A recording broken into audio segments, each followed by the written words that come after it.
Amen.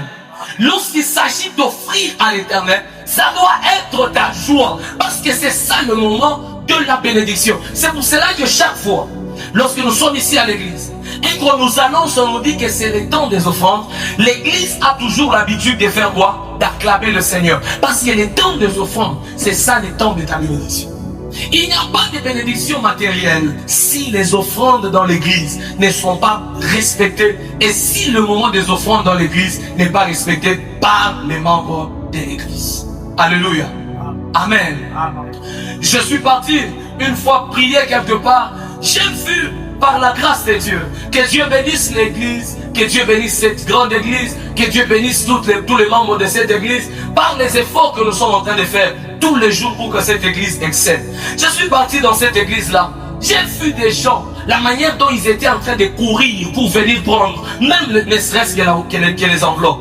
J'ai vu comment les gens étaient en train de courir pour venir arracher la bénédiction. Ça m'a étonné. Je me posais des questions. Qu'est-ce qui se passe? Le pasteur m'a répondu, il me dit, l'enseignement que j'ai toujours dit à mes enfants, le temps des offrandes, c'est le temps de la bénédiction.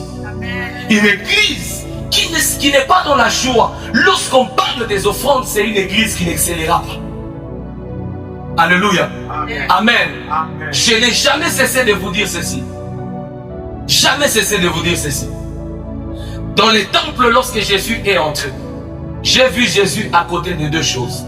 La première, ou le premier endroit là où était Jésus, c'était à côté du rouleau. Et le deuxième endroit là où Jésus était, c'était à côté du panier. Parce que pour que tu dois être à côté du panier. Et il était là en train d'observer qu'est-ce qui se passe. Il était là en train d'observer qui donne beaucoup, qui donne peu. Voici le principe à retenir pour les personnes qui sont en train d'écrire. L'évangélisation par les finances. Le premier principe à retenir.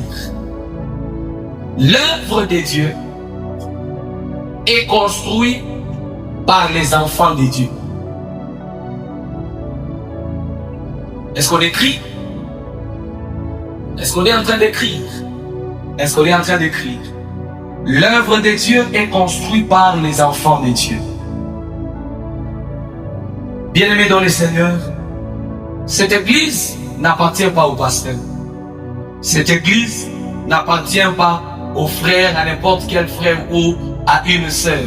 Cette église n'appartient pas à la famille du pasteur. Cette église vous appartient. Amen. Alléluia. Je répète, cette église n'appartient pas à un individu, mais cette église t'appartient. Tu entres sur cette porte, retiens une seule chose dans ta tête, que je pars chez nous à la maison. Et que rien ne peut se passer chez nous à la maison si moi je ne travaille pas. Si moi je ne donne pas, rien ne s'est passé. L'Éternel Dieu qui t'a attiré, qui t'a amené en ces lieux, il sait quelle est la part de la bénédiction que tu as pour l'avancement de cette œuvre ici. Donne-moi un amen. Amen. Donne-moi un amen, s'il te plaît. Je le répète. L'œuvre de Dieu est bâtie par le Fils de Dieu. Lorsque les enfants d'Israël devaient construire le temple, ou lorsqu'ils devaient former dans l'âge d'alliance, Dieu n'est pas parti demander aux Philistins. Dieu n'est pas parti demander aux Égyptiens des offrandes. Dieu a demandé au milieu du peuple. Il a dit, si au milieu de vous, certains ont des offrandes à donner, de l'or, de l'argent, s'ils ont des choses à donner, des bons cœurs, qu'ils les fassent, afin que l'œuvre puisse être donnée. Ils étaient dans le désert. Il n'y avait pas de travail. Alors, c'est pour cultiver mon désert pour que papa dise non. Ils étaient dans le désert, dans un lieu sec, et en train de partir, de marcher vers quelque part. Mais la Bible dit, dans ce désert-là, ils ont donné ce qu'ils avaient.